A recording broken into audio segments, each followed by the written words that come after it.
Desde los confines de la historia griega, nuestros bien ponderados y casi olvidados filósofos en Diálogos de Plasum. Muy buenas noches, reciban ustedes un cordial saludo para nuestra invitada Carolina de Navas y nuestro querido filósofo Wilmar de Mileto. Hoy tenemos un programa realmente importante, esencial para la comprensión e interpretación de los fenómenos judiciales que tienen que ver con la realidad contemporánea de un país y que de alguna manera son y resultan incomprensibles para la mayoría de las personas que no logran entender los procesos de construcción dentro de ese marco jurídico que alguna vez nosotros hemos tratado de comprender. Por eso en el día de hoy traemos a una gran filósofa, la filósofa Carolina de Navas, quien ilustrará a toda esta parranda de ignorantes, porque quien conoce las leyes es quien también puede dominar el poder. Entonces, un saludo, querido Wilmar de Mileto. ¿Cómo estás, Freistótenes? Sí, hoy tenemos a una filósofa impresionante, llena de sabiduría. Ella es filósofa, sabe de derecho, sabe lavar la loza, hace comedia, es más, hace comedia lavando la loza, hace juicios mientras está haciendo derecho, mientras lava la loza, barre y está haciendo comedia. Ella es un manojo de sabiduría en cualquier momento. Es una ama de casa impresionante, desesperada, porque este país nos desespera, Freistótenes, pero nos desespera de tal manera que ella con su sabiduría, con su sapiencia, siempre tiene la respuesta a cosas que tú y yo ni siquiera sabíamos. Entonces le vamos a dar una bienvenida grandísima. Estoy muy contento de saludar a esta filósofa Carolina de Navas. Bienvenida, Carolina. Bienvenida, Carolina. Hola, gracias, pero estoy asustada con esa presentación porque como si me la supiera todas. Pero bueno, vamos a ver cómo nos va. Bueno, Listo. querida, muchísimas gracias entonces por aceptar ante todo la invitación y vamos de una. Los espectadores de este programa tienen poco tiempo, entonces ellos quieren que vayamos al punto, ¿no? Entonces vamos con la primera pregunta que queremos conocer sobre esto que ya habíamos hablado, que es las leyes, la justicia y todo esto que a veces desconocemos. Esta pregunta: ¿qué implicaciones jurídicas, sociales, políticas puede llegar a tener la cadena perpetua para violadores en Colombia? Uy, bueno, pues eso depende del enfoque de un abogado. Yo soy abogada penalista y soy de enfoque humanista. Para mí, el tema de los delitos sexuales no debería implicar una pena de muerte porque soy más de la política de la prevención, o sea, aun cuando el tema me toca la fibra y como mamá siento una aversión y hasta odio llega a sentir uno en contra de estos tipos, pues no estoy de acuerdo con la pena de muerte, con la cadena perpetua, perdón, porque pues es también un gasto judicial tener a una persona que los fines de la pena no es a eternidad, sino la resocialización, que en un país como Colombia pues es tan difícil y tan complejo, pero aún así pienso que se debería invertir más en la prevención, en la resocialización del individuo y no en tenerlo el resto de la vida en una cárcel. Una cosita, una persona que es violadora, que abusa, se puede rehabilitar. ¿Y esto Pues eso cómo dicen, se podría prevenir? sí, dicen que no, o sea, el tema de, pues si le preguntan a un psiquiatra o a un psicólogo, porque eso ya tiene que ver con el comportamiento humano, y los especialistas en eso, pues son los psicólogos pues hay psicólogos forenses que analizan al individuo desde el punto de vista de su actuar delictivo, y muchos dicen que no. Sin embargo, pues a mí me parece que también eso se presta para abusos desde el derecho, no del derecho, sino del sistema como tal. Yo conozco personas que supuestamente han incurrido en conductas de estas y no son culpables. Entonces, hay un tema ahí de fondo también con el tema probatorio, ¿sí? Porque hoy en día, pues a pesar de que yo soy mujer y soy feminista y quisiera que de veras todo este tipo de conductas se judicialicen y pues haya justicia y no queden en la impunidad, pues también el sistema tiene unas fallas. Entonces muchas veces el tema probatorio es tenaz y a muchas personas también se les juzga sin sin un respaldo probatorio suficiente. Ahí está totalmente claro. En ese orden de ideas, bueno, tú dices que se puede de alguna manera resocializar, es decir, que puede haber una salida psicológica o psiquiátrica, pero en términos de leyes, hay dos preguntas acá, en términos de leyes, ¿de qué manera se debería condenar una persona de estas? Y la hago de una vez para que la enlace si quieres. ¿Por qué los hombres son violadores? No, pues, o sea, me llevan a unos temas por allá de la universidad que tienen que ver con los dilemas de la natura nurtura y del libre albedrío y la autodeterminación y la determinación. O sea, hay unos temas de desviaciones psicológicas y la psicología forense es la ciencia y pues esa es la disciplina mejor, porque la psicología no es ciencia, es la disciplina que estudia ese comportamiento humano del delincuente, por qué llega a un tipo de conductas como estas, muchas veces tiene que ver con abusos que también sufrió, y yo no soy quien para explicar por qué delinque la gente, y menos en un tema pues sexual, pero hay muchas teorías, ¿sí? Entonces, pues allá tiene que ver precisamente con esas desviaciones y con esas, muchas veces somos víctimas de víctimas, ¿no? Y los temas sexuales tienen que ver con personas también que muchas veces sufrieron eso, independientemente de que yo esté o no de acuerdo, porque no quiere decir eso, que esté justificando, porque en este tipo de discusiones como de temas tan sensibles, la gente tiende a decir, no, es que es un HP, y entonces usted, ¿cómo así que está diciendo que lo justifica? No, yo no estoy justificando nada, me parece reprochable, me parece asqueroso, me parece terriblemente ruin que se dañe la inocencia de un niño, pero pues tiene que ver con unos asuntos que eso lo estudian los psicólogos forenses. Psicólogos forenses. Sí, y psiquiatras. Bueno, es complejo, bastante complejo el tema de entender, comprender por muchas cosas que dices, y es que muchas personas pueden ser juzgadas siendo inocentes, por ejemplo, en un sistema como este que no es claro, ¿no? Pero bueno, esas preguntas van más adelante sobre esto de los falsos positivos y todo esto. Siguiente pregunta, su merced. Dentro de la lógica marxista, quise cultivar un amor y me he quedado solo.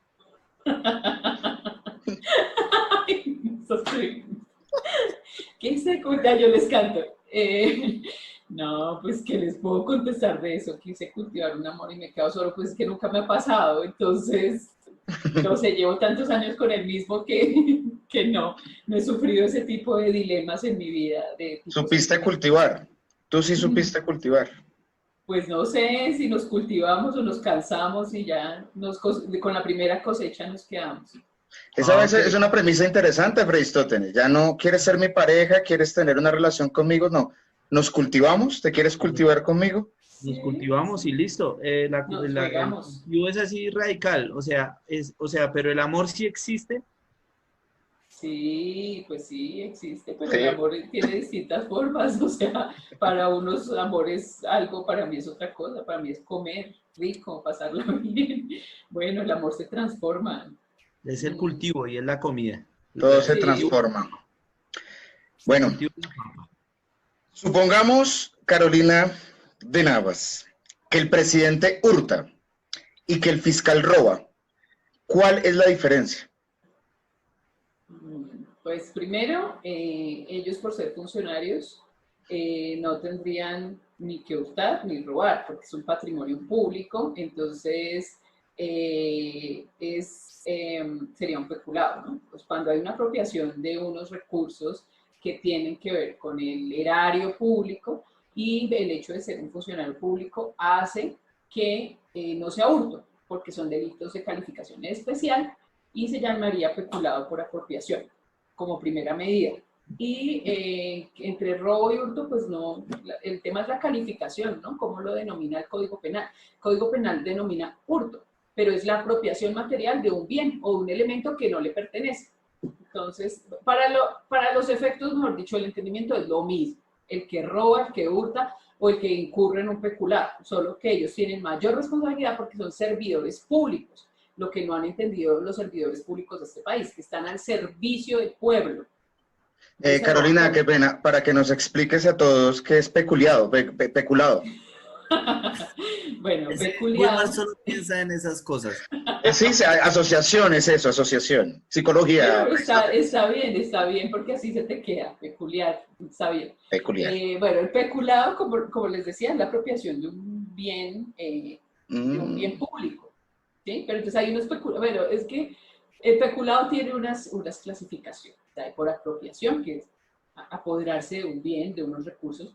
Hay por una utilización distinta, antiguamente se llamaba, creo que destinación oficial. Yo no estoy ejerciendo el penal, yo me especialicé en penal, pero no lo estoy ejerciendo ahorita, pero había algo que se llamaba aplicación oficial diferente, que era coger el avión, ejemplo, voy a poner un ejemplo ficticio de otro país, que era coger un avión para irse de vacaciones con la familia. Entonces A antes se llamaba Panaca. aplicación oficial diferente, ahora es un peculado por destinación. Entonces, algo que tiene un fin se utiliza para otro fin. Y eso es igual. Básicamente nuestro gobierno sabe eso, Freddy, ¿no? Tú peculeas, yo peculeo, él peculea. Y Peculiemos. nos Todos. peculean, y Peculeemos. nos tienen El peculiados a fiscal, todos. el fiscal se fue a peculiar a San Andrés Está Sí, peculiando. y con yo los creo que se está recursos. peculiando al contralor. Nos Oh, peculiaron de frente. Sí. malditos país de peculiadores. Peculiadores es que somos. Siguiendo como en la misma línea conceptual, pero ya yéndonos a otro campo, del político al artístico, es si un comediante toma el material de otro comediante, está robando, hurtando, plagiando o tomando textos prestados.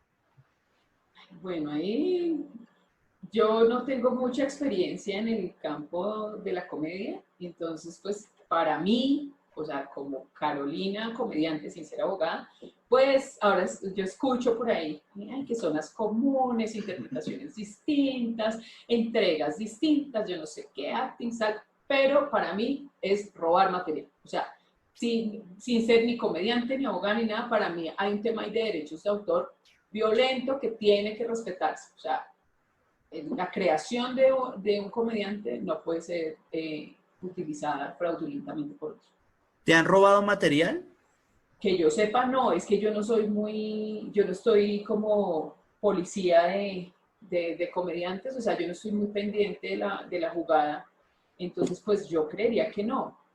No me han dicho, ni lo he escuchado. Es más, a mí también me preocupa que en algún momento digan, ay, esa línea de Carolina Navas se la escucha a otro, en fin. Entonces yo siempre como que le digo a la gente, si usted sabe eso, cuénteme, porque no lo hago intencionalmente. Creo que ¿Qué? en el mar de cosas y en el universo de temas y de líneas y de todo, pues estaría muy mal. Entonces, si uno incurre en una zona común, yo les digo, por favor, avisen. Claro, porque ellos no saben es que Carolina es abogada, Freddy Stótenes. Entonces, Abogado, pilas, sí. pilas porque si le roban a Carolina es abogada. Y eso es Se peculiar. le puede El demandar material de Carolina.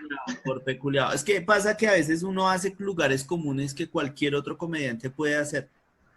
Por ejemplo, yo hice una vez un chiste y alguien me dijo que yo estaba plagiando a un señor por allá de México, se me olvida, es muy famoso, un señor escamoso, algo así, algo así. Escamilla, escamilla. Eso es también. Entonces, pues yo comparé, ¿no? Y era una cosa diferente, se parecía, pero claro.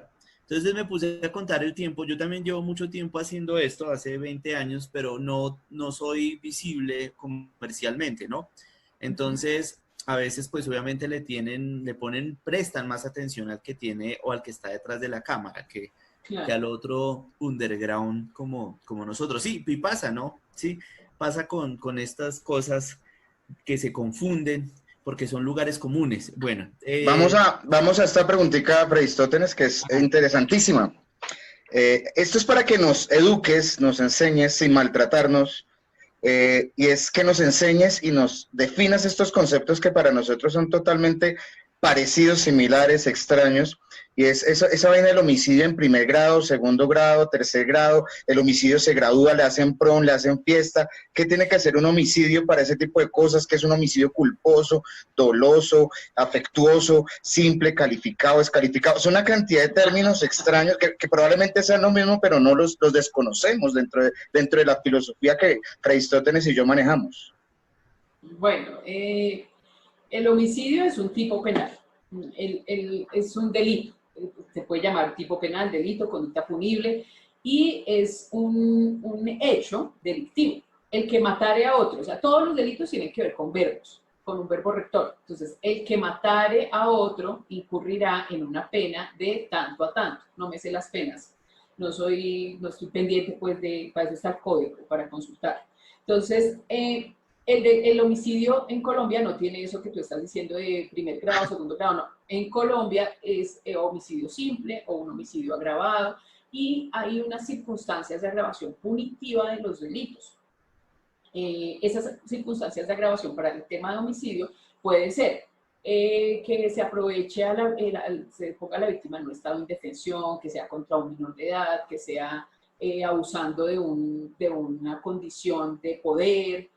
Bueno, no las tengo aquí todas específicamente, pero hay homicidio simple u homicidio agravado, o por la condición de la víctima o por la condición del sujeto activo del delito, que es quien lo comete, ¿no? El que mata si tiene una condición de guarda de unos derechos y en el caso de la víctima, si es una persona, supongamos, con una condición de miembro de una comunidad indígena, si tenía una protección especial, bueno, no sé, por ser de la prensa. Bueno, hay unas calificaciones ahí distintas que se llaman circunstancias de agravación punitiva. Y sucede también con el hurto, que también hay hurto calificado, hurto agravado, y sucede con otros delitos que tienen circunstancias o de agravación o de atenuación. ¿Sí? Hay unos delitos que se atenúan por algunas otras circunstancias. Por ejemplo, el tipo este que mató a los 3 ladrones allá en el norte de la ciudad, ¿eso qué, cómo se podría considerar? Ah, bueno, entonces ahí va otra parte de la pregunta de Wilmar y era, sí, que culposo, entonces tiene que ver con la conducta del sujeto. Hay unos delitos que son un homicidio que puede ser culposo, doloso o preterintencional. Y eso tiene que ver con unos ingredientes de la conducta, ya del hecho, cómo se comete. Entonces el culposo tiene que ver en el caso de un accidente de tránsito, puede ser un delito culposo por negligencia o por impericia o por el incumplimiento de unas señales de tránsito. En el caso del señor, pues fue un homicidio, tengo entendido que actuó en defensa, ¿no? Legítima defensa, porque tenía un peligro inminente en contra de su vida. Entonces el tipo, pues tenía una puntería a la berraca. Entonces los mató a los Uy, tres. sí, eso es de película. Por Sí. ejemplo, hay un escritor que se llama Horacio Quiroga que sin querer mató a su mejor amigo. ¿Eso qué es? ¿Un asesinato, homicidio ¿Cómo amistoso? fue sin ¿Cómo? querer? O sea, ¿cómo fue el hecho? Él sacó el arma y la comenzó a mover y ¡pum! Se le disparó y lo mató. Ah, bueno, algo como accidentalmente, ¿no? Entonces podría ser culposo, podría ser por impericia con el arma, podría ser por una imprudencia, un actuar imprudente o negligente. En esos casos se llama culposo, que la gente confunde pensando, no, si es culposo es porque tuvo la culpa. No, el accidente Sí. culposo normalmente se da el homicidio culposo normalmente se da en los accidentes de tránsito, en los actos médicos, ¿sí? Porque la persona no tiene la intención de matar a la otra, pero por un acto reprochable a su conducta, pues se generó el hecho. Hay Muchísimas otro que es gracias. preterintencional, que es como un abuso, un exceso. Ejemplo, yo le quería pegar, pero se me fue la mano y lo maté. Entonces, para ponerlo en palabras castizas. Y eso Entonces, también es, por ejemplo, diferente cuando alguien mata de una sola puñalada a alguien que mata de 60 puñaladas, ¿cierto? pues es que cada delito tiene, como les cuento, es un hecho punible, entonces cada hecho se analiza por el juez de manera individual, ¿sí? O sea, nosotros acá no tenemos una tabla que diga ese tipo de graduación. O sea, uno no puede graduar una Con los conducta por el número taxistas. de puñaladas, porque si le dan una, pero fue certera en el corazón y con toda la gana, y las otras 60 eran en los pies, y una se la dio en un ojo y la otra en una oreja, o sea, pues como que claro que se agrava por el tema del sufrimiento en el que se pone a la persona, ¿sí? Porque ya puede llegar a ser hasta una tortura. Imagínate, matar a alguien con un corta uñas. Entonces es distinto el grado de sufrimiento y de padecimiento que se le infringió a la víctima. Y Ahí eso tiene lo que ver analiza. algo, esa palabrita sevicia. Pues la sevicia también es un ingrediente, ¿no? Que tiene que ver con ese querer ver al otro como orquestar todo y la sevicia la vemos como en las novelas y las películas, pero tiene que ver con ese actuar del sujeto activo, donde orquestó todo, definió, lo organizó toda su escena y bueno, ese también es un ingrediente. Se nos salió Freistótenes, no sé por qué, no puede ser. Voy a hacer esta pregunta a ver si Freistótenes vuelve para no quedarnos como en el limbo.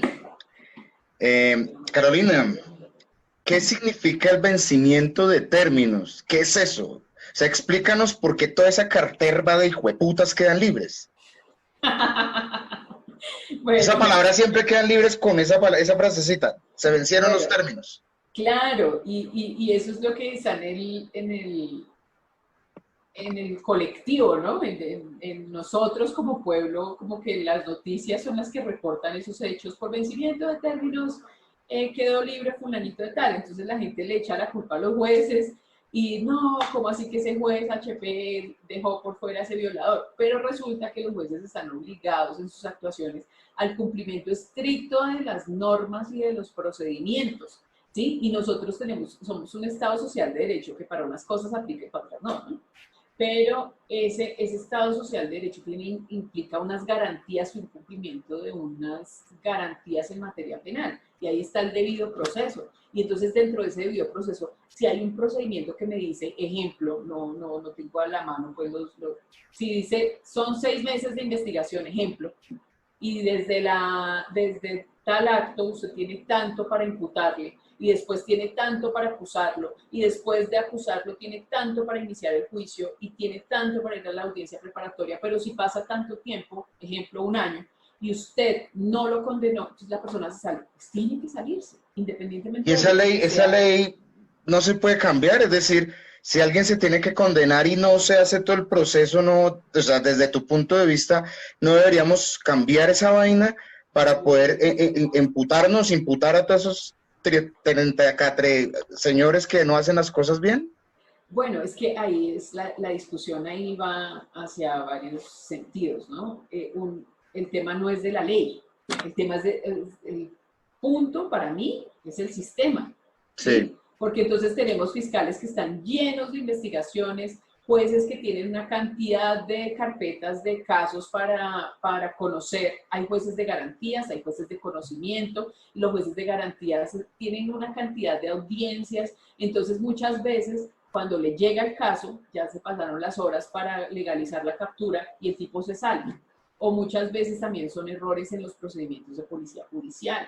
¿Sí? Que hay unas reglas para todo, el derecho es un conjunto de normas, entonces en todos los sistemas, sea en la jurisdicción que sea, hay unas cosas que se deben cumplir. Lo que pasa es que el tema sensible para la sociedad, para la comunidad, es el penal, ¿sí? Porque son los que queremos ver tras las rejas. Ahora, no todos los delitos son, el sujeto es merecedor de una detención preventiva intramural. Muchas veces tiene que ver con que la persona queda por fuera porque es un padre, cabeza de familia, hay otro tema ahí de trampas, o sea, el tema es del sistema como tal, pero los jueces no son los culpables de que se salgan por términos. O sea, los jueces son unos veedores y son unos oidores y ellos están sin contaminarse y ellos dicen, a ver, pruébeme que fulanito incurrió en eso. Y pruébeme que usted, señor fiscal, cumplió toda la cadena de custodia de la prueba y que usted, señor policía, capturó en el término y que lo puso a disposición y que se le respetaron los derechos al capturado, porque así sea un violador, así sea un asesino, lo que ustedes quieran.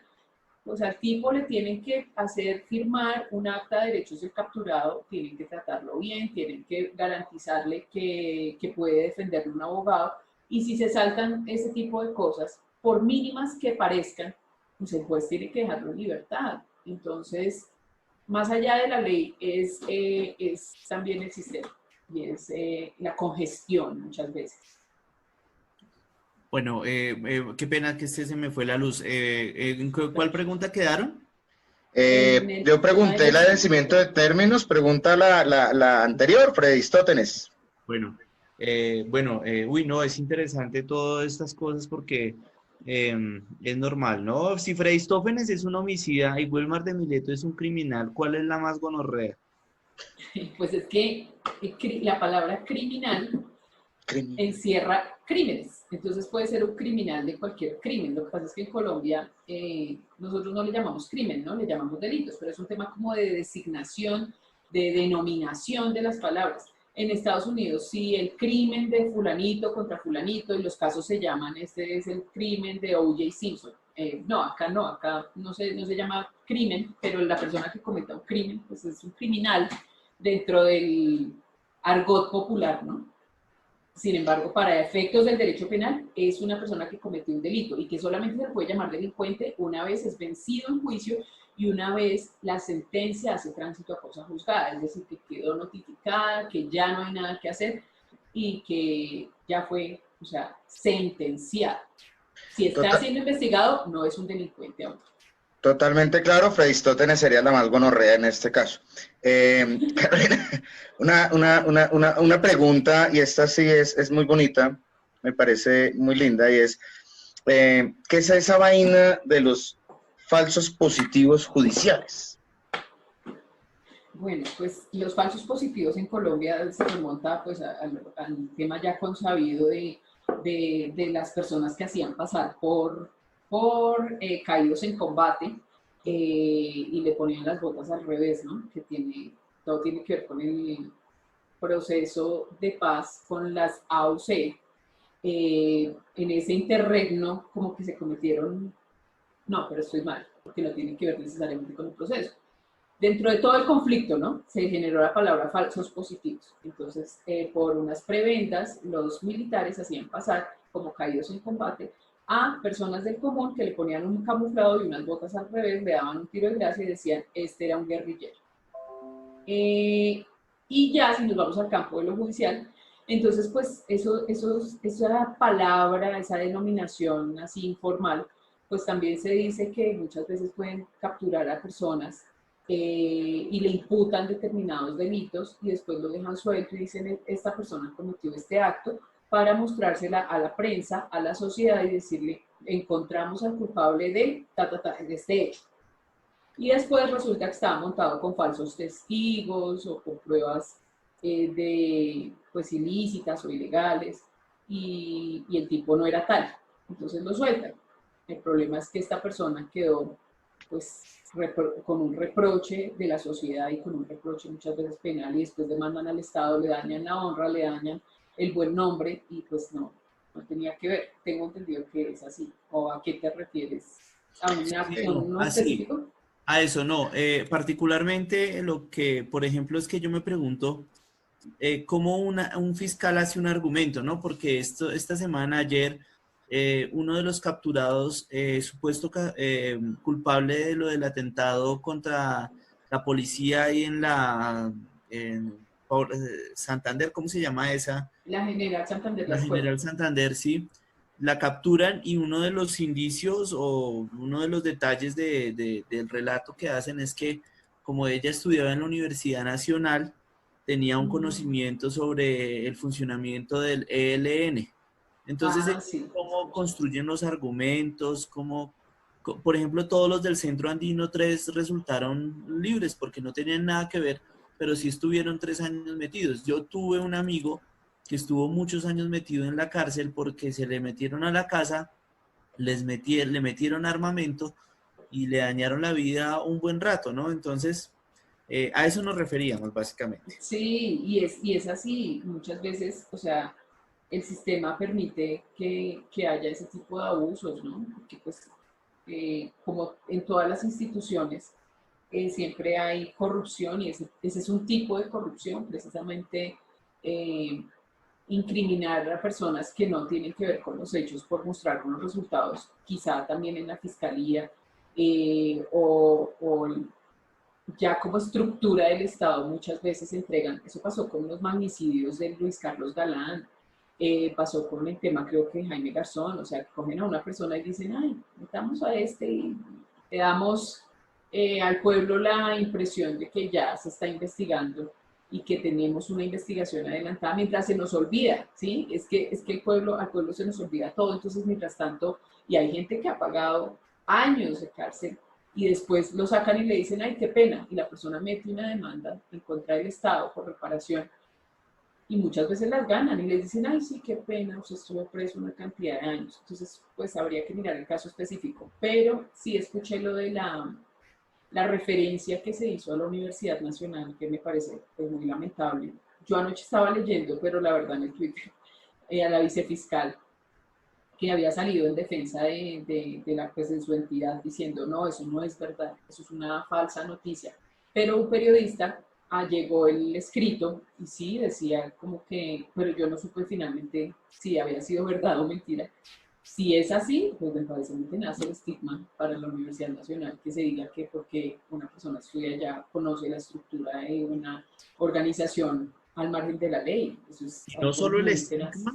sino la cuestión de cómo están investigando ellos, ¿no? O sea, cómo investigan, cuáles son las pruebas, cómo hacen eso. ¿Listo, Sí. Wilmar? La última pregunta. Sí, dale, Freistótenes. ¿La pregunto yo o tú? Dale. ¿O ella? Bueno, O yo. que la pregunte Carolina, yo creo que como quiera. Dentro de la historia de la filosofía se ha hablado de distintos temas. ¿Por qué? ¿Cuál es la pregunta? ¿Por qué? ¿Cómo así? Repite la Freistótenes. A mí me parece una pregunta muy buena, muy sencilla de responder, pero pues démosle porque se te enredó, yo creo. Pregúntala de nuevo, Freistótenes. Dentro de la historia de la filosofía se ha hablado de distintos temas. ¿Por qué? Ay, no, ustedes me están haciendo eso muy... No. No, tranquila, no. Esa era pregunta como para finalizar Pues con a la pero bueno, ay no, no me voy a poner a inventar aquí. Ya, yo vi filosofía en el colegio, en la universidad y odio la filosofía. Y si me tiene que ver con un chiste filosófico, pues no sé. Bueno, Está querida, bien, Carolina. gracias. Hemos sido honrados, muy felices de tener tus conceptos, apreciaciones y ante todo tu humanidad acá expuesta ante este programa, que estamos muy contentos porque ya lo están llevando a colegios, universidades para ponernos y mostrar lo que no se debe hacer con la filosofía, y eso nos parece interesante. Muy bonito. Creo que vamos a salir en el autocine de Cine Colombia, ese que pusieron en Unicentro, para que no nos sigan porque ya nos están desprestigiando, es que porque no nos hacemos entender. Y a todas las personas que ven este video comenten, ¿no? La gente nunca, vean 2 minutos y comenten, ¿no? No sean Así sea el inicio. así vean el inicio. Pero qué aburrido para la gente verme hablando de, ¿será que eso es interesante? Me sentí como en preparatorio de penal hace mucho, no me Lo que pasa es preguntaban que de nosotros no hacemos diálogos de Plazum para el presente, sino para la posteridad.